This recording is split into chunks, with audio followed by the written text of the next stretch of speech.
Alright, guys. The Little Warrior and I just came back from the Movie Tavern, which is part of Martin's Movie Theaters, and they have $5 Tuesdays. So if you want to go see a good movie, you want to see it ahead of time, go to $5 Tuesdays. I plan the rest of my summer is going to be doing that. But tonight we saw Godzilla King of the Monsters. Now, in America, there has been 3 Godzilla movies. The first one came out May 21st, 1998. Now, I know that it was 2 days before I got married. So it was a semi-geek fest bachelor party when we went to see it. I had a countdown on my computer. My wife told me, oh, but it's 2 days off. I'm like, well, no, it's for the Godzilla movie 2 days before we get married. And that was this guy, Zilla, right? Notice the size comparison. Godzilla, Zilla. All right. The next one was in 2014. It was a great Godzilla movie. It was actually Americanized. I loved it. Problem is, it was too dark. Right? Even in the movie theater, it was too dark. You didn't see enough of the monster. It was really dark. But it was good. It wasn't fantastic. And then the Godzilla King of the Monsters. Let me tell you, from the beginning of the movie to the end of the movie, and they have mid-credits and a post-credit scene. You got to stay and watch it.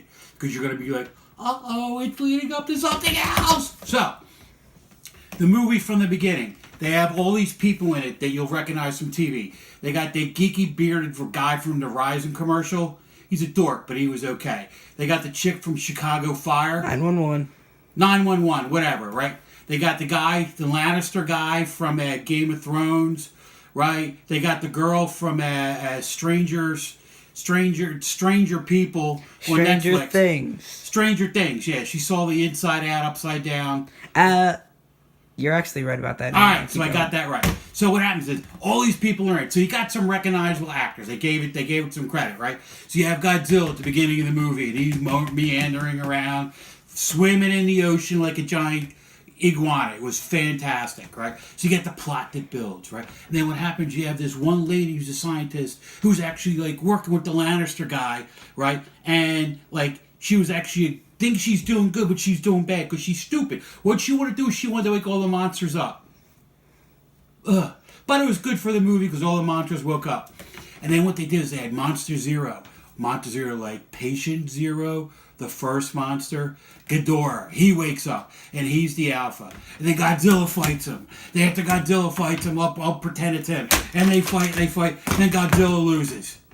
And then he ends up down in, like, their version of Atlantis. It was really cool. Hollow Earth theory, spoiler alert, right? And then they wake him up. They give him, like... That. Gotta see spoiler alert before you announce the spoiler. It's a bit of a jerk move, don't you think? All right, this whole thing's a spoiler alert. Okay, so then they wake Godzilla up by like stuffing a nuclear bomb down his gullet, right? It was great. He wakes up, and then they go and they fight in Boston. And the best part was they stomped all over Fenway Park. It was great. I love you. It was fantastic. So then what happens at the end, right? Godzilla gets super duper charged and rips Ghidorah like apart. It was like, ah! And this whole movie, when you watch the post-credit scenes, was setting up for the next movie. Godzilla versus King Kong. Ah! Ah! Next May. Guys, I give it 10 out of 10 skulls of your enemies. Get there, go to $5 movie night, save a couple bucks, you'll end up spending it on popcorn. Enjoy. It's the Mad Darbarian, John DeMole. I'm out. See ya.